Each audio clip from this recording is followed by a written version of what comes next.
खुदा जो असां ते एहसान आहे, खुदा जो असां ते एहसान आहे। मोहम्मद मिलियो ऐं क़ुरान आहे। खुदा जो असां ते एहसान आहे, खुदा जो असां ते एहसान आहे। मोहम्मद मिलियो ऐं क़ुरान आहे।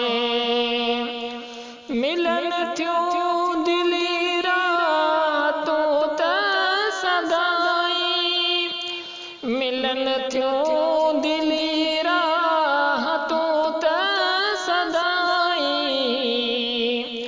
दुरूदन सां वधंदो त ईमान आहे।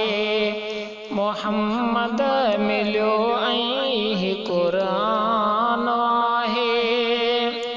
खुदा जो असां ते एहसान आहे, खुदा जो असां ते एहसान आहे। मोहम्मद मिलियो ऐं क़ुरान आहे। ख़ताऊं असां जूं तो कर माफ़ मौला, ख़ताऊं असां जूं तो कर माफ़ मौला। हा बेशक खुदाया मेहरबान आहे। मोहम्मद मिलियो ऐं क़ुरान आहे।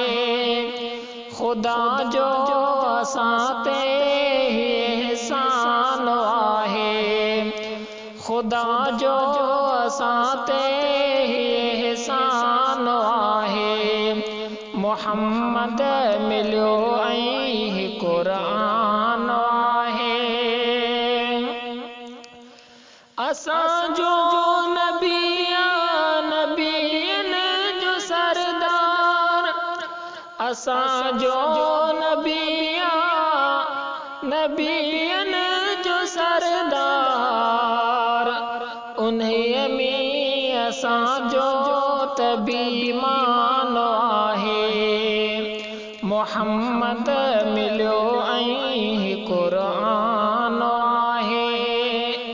खुदा जो असां ते एहसान आहे, खुदा जो असां ते एहसान आहे। मोहम्मद मिलियो ऐं क़ुरान आहे। ख़ताऊं छॾींदो त बख़्शे खुदाया, ख़ताऊं छॾींदो त बख़्शे खुदाया। हा मालिक असां जो त रहमान आहे। मोहम्मद मिलियो ऐं क़ुरान आहे। खुदा जो असां ते एहसान आहे, खुदा जो असां ते एहसान आहे। मोहम्मद मिलियो ऐं क़ुरान आहे। हुबाज कंदड़ असां ते सदाई, हुबाज कंदड़ असां ते सदाई। अकुल तुंहिंजी कुदरत ते हैरान आहे। मोहम्मद मिलियो ऐं क़ुरान आहे। खुदा जो असां ते एहसान आहे, खुदा जो असां ते एहसान आहे। मोहम्मद मिलियो ऐं क़ुरान आहे। हला